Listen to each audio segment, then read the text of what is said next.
మరి ఇంకెందుకు ఆలస్యం ఆయనతో మాట్లాడి ఆయన జబర్దస్త్ జర్నీ ఎలా ఉండింది? అంతకుముందు ఆయన ఏం చేసేవారు? సో, ఆయన లైఫ్ స్టోరీ ఏంటి? ఇవన్నీ కూడా ఆయన్ని అడిగి తెలుసుకుందాం. మరి ఇంకెందుకు ఆలస్యం మాట్లాడేద్దామా? నమస్తే అండి. నమస్తే అండి. ఎలా ఉన్నారు? బాగున్నానండి. సో, చాలా బాగున్నారు. ఆల్ అవును. ఇండియా అందగాడు గదా!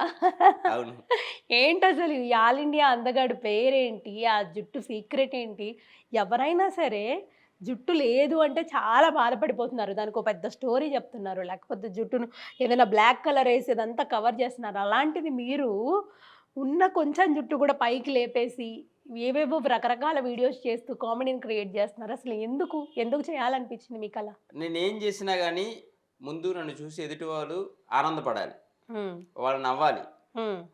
వాళ్ళు నవ్వేటంత కామెడీ సెన్స్ నాలో లేకపోయినా, ఆ! నా కటౌట్ మాత్రం వాళ్ళు నవ్వేలా ఉంది. హ్మ్. దానికి ఇంకేదో చేయాలి. వాళ్ళు హ్మ్. ఫుల్ ఎంటర్‌టైన్‌మెంట్ అవ్వాలంటే. హ్మ్.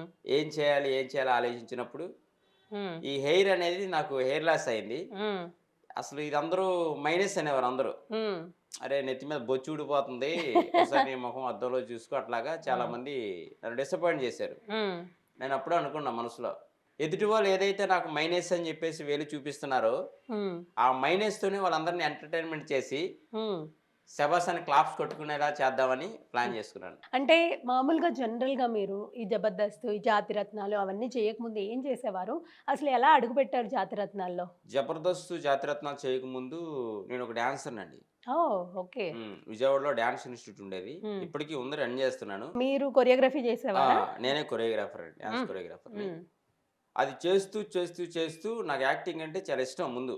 ఆ! ఇదే అందరిని నవ్వించాలి. వాళ్ళ నవ్వులో ఒక మన ఆనందాన్ని చూసుకోవాలని. హుహు. ఇంక అక్కడి నుంచి ఏ ఆడిషన్ ఉన్నా గాని వెళ్ళటం, రావటం, రిజెక్ట్ అవ్వటం, మళ్ళీ ఎళ్ళటం. ఎక్కువ ఈ మైనస్‌ల వల్లే రిజెక్ట్ అయ్యాను ఎక్కువ సార్లు. ఓహ్! అంటే గ్లామర్ లేకపోవచ్చు. హ్మ్.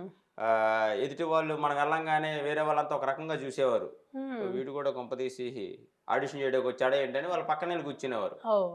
ఇక ఓకే. ఆ రకంగా నాకు నేను డిసప్పాయింట్ అయిన రోజులు చాలా ఉన్నాయి. హ్మ్. అట్లాగే కనీసం ఒక 100, 150 ఆడిషన్‌లకెళ్ళాను. Oh my God! ఓపికే. తర్వాత ఆ దేవుడి దయ వల్ల 'జాతిరత్నాలు' ఒక స్టాండప్ కామెడీ ఈటీవీ ప్లస్‌లో ఆడిషన్ పెట్టారు. హ్మ్. డైరెక్టర్ ప్రసన్న గారు, సీని గారు అని ఆయన నా టాలెంట్ గుర్తించి, హ్మ్. ఈ హెయిర్‌ని చూసే వీడేంటో చాలా డిఫరెంట్‌గా ఉన్నాడు. వీడితో ఏదో జిమ్‌కి చేద్దాం అని చెప్పేసి సెలెక్ట్ చేశారు. హ్మ్. అది అది ఆ వర్కౌట్ అయింది. వర్కౌట్ అయ్యి 'జాతిరత్నాల్లో' స్టాండప్ కామెడీగా కొన్ని ఎపిసోడ్‌లు చేశాను. తర్వాత వెంటనే 'జబర్దస్త్‌కి' ఎవరు ఇన్వైట్ చేసారు మిమ్మల్ని? 'జబర్దస్త్' కంటే 'జాతిరత్నాలు' షో ఒక సీజన్ అయిపోయిన తర్వాత ఆ షో ఆపేశారు. హ్మ్. అక్కడి నుంచి కొంతమందిని హ్మ్. బెస్ట్‌గా చేసేవాళ్ళు ఒక నలుగురు, ఐదుగురు ఆర్టిస్టులు తీసుకొని 'జబర్దస్త్‌కు' మల్లెమాల సంస్థే ప్రమోట్ చేశారు.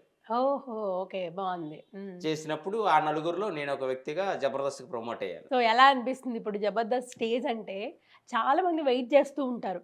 మా టాలెంట్ మేము ప్రూవ్ చేసుకోవాలంటే 'జబర్దస్త్' అనే ఒక ప్లాట్‌ఫార్మ్ కావాలి. అందులో చేస్తే మేము అందరికీ పరిచయం అవుతామన్న ఆలోచనలో చాలామందున్నారు.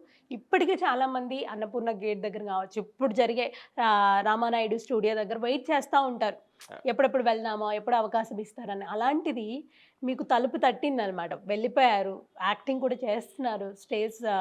అంటే స్క్రీన్ షేర్ చేసుకుంటున్నారు. ఎలా అనిపిస్తోంది మీకిదంతా? ఈ ఆనందం మాటల్లో చెప్పలేమండి. ఎందుకంటే అది ఎంత చెప్పినా తక్కువే.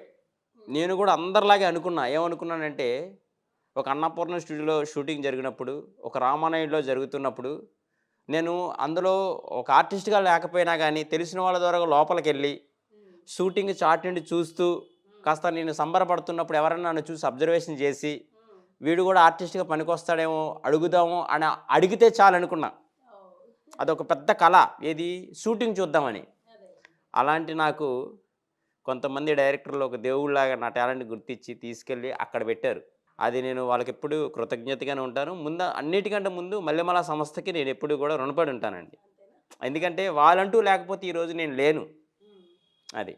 సో, మామూలుగా ఇప్పుడు మీరు చేస్తున్న టీమ్ లీడర్ గావచ్చు, లేకపోతే ఆర్టిస్ట్‌లు గానీ, జడ్జెస్ కానీ, అక్కడున్న ఎన్వైర్న్‌మెంట్‌లో ఉన్న ప్రతి ఒక్కరు మీకెలాంటి సపోర్ట్ ఇస్తూ ఉంటారు? మిమ్మల్ని ఏదన్నా మోరల్‌గా స్ట్రెంత్ అంటే మిమ్మల్ని సపోర్ట్ చేయడం గానీ, లేకపోతే ఏదన్నా బాలేనప్పుడు మా స్కిట్‌లో గూడా చెయ్యని వేరే వాళ్ళు అడగడం గానీ, ఇలాంటివేమన్నా జరుగుతూ ఉంటాయా? జరుగుతూ ఉంటాయండి. అవునా?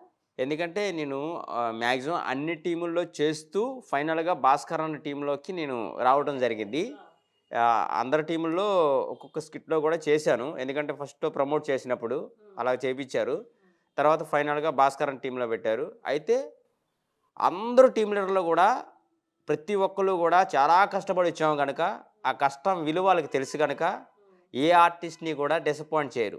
మనం ఇంత చేసామనుకో ఇంకా కొంచెం కావాలి, ఈ స్టేజ్కి ఇది సరిపోదు, ఇంకా కావాలని ఎంకరేజ్ చేస్తారు. ఓకే. ఈరోజు వాళ్ళు ఎంకరేజ్ చేశారు కనుకే ఒక రాంప్రసాద్ అన్న కావచ్చు, గెటప్ సీన్ అన్న కావచ్చు, అలాగే రాకేష్ అన్న కావచ్చు, రాకెట్ రాఘవ గారు కావచ్చు, ఇక ఎంతమంది టీం లీడర్లు ఉంటే ఇప్పుడు అందరి పేర్లు చెప్తే ఇంటర్వ్యూ అయిపోద్ది.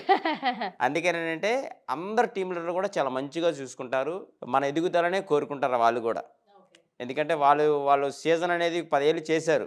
కొత్త వాళ్ళకి అవకాశం ఇద్దామని వాళ్ళు కూడా అనుకుంటున్నారు. అందుకే నాలాంటి వాడికి ఒక అవకాశం ఇచ్చారు. ఒక మంచి దారి చూపించారు. ప్రెజెంట్ భాస్కర్ అన్న టీంలో చేస్తున్నాడు కనుక చాలా హ్యాపీ అండి. ఓకే. ఎందుకు హ్యాపీ అంటే ఆయన చిన్న డైలాగ్ అయినా కానీ, పెద్ద డైలాగ్ అయినా కానీ కొత్తగా వచ్చినోడు కనిపించాలి. మనం వెనకుండా అయినా కానీ కనిపించాలి. వాళ్ళు ఎలివేట్ చేద్దాం అనే ఆ, అది అట్లా అనేది అన్న అందరూ కూడా. ఏంటో భాస్కర్ గారి టీంలో చేసి ప్రతి ఒక్కరు కారు కొంటున్నారు. మరి మీరు కూడా కొంటారా ఏంటి? లేదండి, కారు అంటే కారు కొంటున్నారంటే వాళ్ళు అక్కడ వచ్చే డబ్బులతోనే కాదండి. వాళ్ళకు పర్సనల్గా కొన్ని వర్కులు ఉంటాయి, కొన్ని ఈవెంట్లు ఉంటాయి. వాళ్ళు సొంత డబ్బులతో కొనుక్కుంటున్నారు కానీ అక్కడ వచ్చే డబ్బులతో కొంటున్నారు అనేది అయితే అది ఉత్తి పుకారే.